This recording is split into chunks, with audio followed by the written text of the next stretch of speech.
Peace. It is an honor to have you here. It has been long since I've read the Kolbrin Bible last time. Kolbrin is a strange collection of texts that is of questionable origins. It is sold by a publisher that sells it alongside some Planet X books, claiming that it is also a book about Planet X or Nibiru. In the book, it is called The Destroyer. However, I was quite surprised by this claim because I've read the text before reading these descriptions, and it was wrong. The book felt like collections of texts similar to the Bible.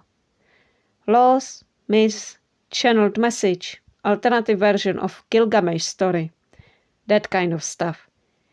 It might be genuine collection just as much as a fraud. But if it is a fraud, it is a really good one. The most important in my eyes is the text, the voice of God. This is supposed to be a message channeled by 3 people who wrote it down and found out that they all received the same message. I found it to be of value. The topic of this video is when a ritual do not work. The text definitely includes this situation. You offer something on altar, but receive nothing in return. Your request is not fulfilled. Why? Before I continue, I have to say that I do not want to blame anyone for their misfortune. Nor do I want to say that it is their fault. Hardships happen, and I do not intend to mock anyone about it. I watched a fascinating video of former pagan girl who had great misfortune in her family, some really big problems. The way she tried to solve them, she kept praying to a goddess at the altar and kept giving her offerings. To her disappointment, nothing happened. The deity did nothing, no matter how much offerings were offered. Cheap or costly, nothing changed, nothing happened.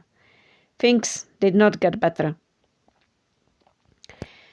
To be honest, I don't know everything about that situation. Far from it, in fact. But one thing is clear to me.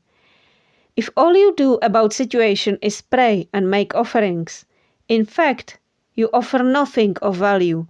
Even if your offerings cost your monthly wage or even more, it can mean absolutely nothing to the spirits.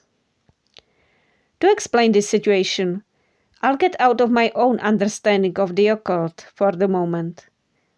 I believe that all spirits are autonomous beings, but for the moment, imagine that the spirits are aspects of your own mind, that they are part of you. In that moment, when you are offering a food to a deity to do something for you, you are offering your own spiritual self to do something that you do not want to do it yourself. Crazy? Yeah. Do you expect to fool yourself, your own higher self, that you want to get a job, but all you do for it is to sit by the altar, offer food and pray? I agree with the person who said that gods are going to help those who are going to help themselves. Whether you consider spirits part of your own psyche or as independent beings, it doesn't change that you need to do your own part. Spiritual world is not mind player that manipulates humans around you as they wish. They are support team that can help you in doing your own work, but they cannot do your own work instead of you. True, they can help you, even a big time, but you still have to walk the path, because that is the point. It's not about them showing off how powerful they are. The gods are not servants you can bribe with offerings. They won't do your bidding just because. That is what television is for you to sit on your ass and watch as the game is played without you moving a finger.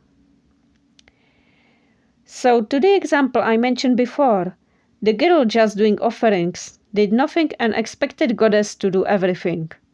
Of course it didn't work. I don't know if she had wrong information or if she just hoped that it will work so she has to do nothing else. I don't know. Concerning the offerings, Kolbrin points out very truly that they do not profit the gods in any way. When you burn something, it simply burns. When you leave offering in the temple, be it food or the money, it doesn't profit the gods, it profits the priests. A little detail here. I did burning offerings on one long ritual, but offerings were very small and were not meant to make the spirits to do any bidding to me. It was a gift, nothing more. But to the offerings, especially of money, the temples are obliged to redistribute them to the people in need. But how that goes is no secret. Some time back, I don't know if you heard of it, I don't know when you listened to this video, there was a social experiment with a girl that was faking a situation of mother having starving baby and asking churches if they could give her a single baby formula. Most churches refused. So to who do you give your offerings? It matters actually. By helping others right, you inevitably end helping yourself as well. If you're doing wrong, you are doing wrong to yourself as well. Why is it so hard for people to offer their money to the poor directly? The answer is actually sad. It is because they want to buy a favor from God with that money, not to help people they dislike. But here is the catch. You have been lied to. If you believe that giving to the rich temples or churches help God, or makes you more favorable in the eyes of your God, you are wrong. It's simply not true. Even God profits more from you helping the poor person rather than from you making rich people richer. You cannot simply buy favors from God or gods. You cannot buy their work in your favor.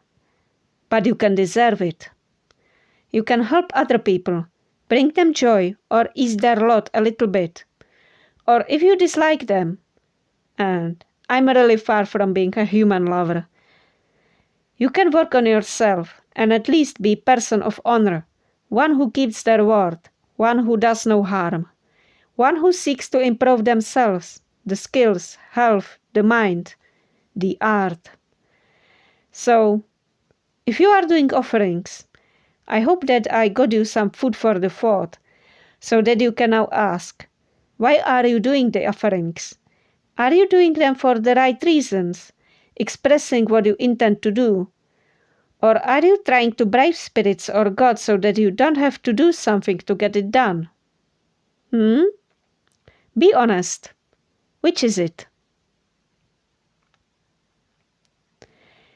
Thank you for your time.